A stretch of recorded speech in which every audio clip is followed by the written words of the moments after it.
പ്രിയ പ്രേക്ഷകർക്ക് സീരിയൽ ന്യൂസിലേക്ക് സ്വാഗതം. കൂടുതൽ സീരിയൽ ന്യൂസുകൾ അതിവേഗം ലഭിക്കുന്നതിന് ഈ ചാനൽ സബ്സ്ക്രൈബ് ചെയ്യുക.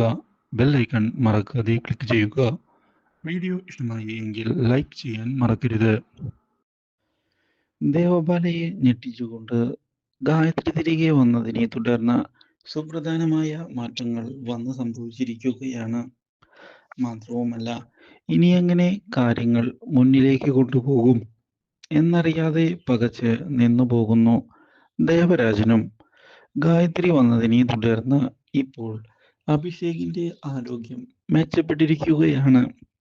ഇതോടെ അഭിഷേക് കാര്യങ്ങൾ മുന്നിലേക്ക് കൊണ്ടുപോകാൻ വേണ്ടി തീരുമാനം എടുക്കുകയും ചെയ്യുന്നു.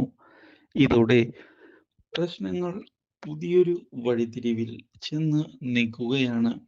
തന്റെ ആരോഗ്യം വീണ്ടെടുത്തതിനെ തുടർന്ന് അഭിഷേക് നടന്നു തുടങ്ങുകയും ഇതോടെ ദേവബാലയ്ക്കും അച്ഛനുമെതിരായി തിരിയുകയും ചെയ്യുന്നു. ദേവബാലയെ ചെന്ന് കാണുന്ന അഭിഷേക്, ഇനിയും നിനക്ക് ഈ വീട്ടിൽ സ്ഥാനമില്ല. അതുകൊണ്ട് തന്നെ നീ ഇവിടെ നിന്ന് ഇറങ്ങിപ്പോകുന്നതാണ് നല്ലത്.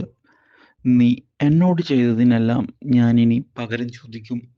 ഇതോടെ ഞെട്ടിപ്പോകുന്ന ദേവബാല, ഞാനിവിടെ നിന്ന് പോകില്ല, അത് നീ എന്തു പറഞ്ഞാലും.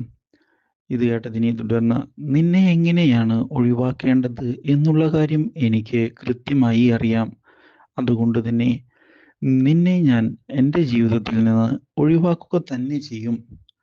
ഇല്ല, ഇറങ്ങിപ്പോടി ഇവിടെ നിന്ന് എന്ന് പറഞ്ഞ് അഭിഷേക് ദേവബാലയെ പിടിച്ച് വീട്ടിൽ നിന്ന് പുറത്താക്കുകയാണ്.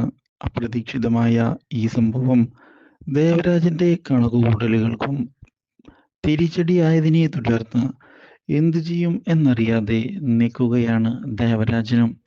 എന്നാൽ ഇതോടെ ഗായത്രി ഇപ്പോൾ ദേവബാലയ്ക്ക് എതിരായി നിൽക്കുകയും അഭിഷേകിനെ സപ്പോർട്ട് ചെയ്യുകയും ചെയ്തതിനെ തുടർന്ന് ആകെ കാര്യങ്ങൾ കൈവിട്ടു പോയിരിക്കുകയാണ് ദേവരാജന്റെ ഭാഗത്ത് നിന്നും.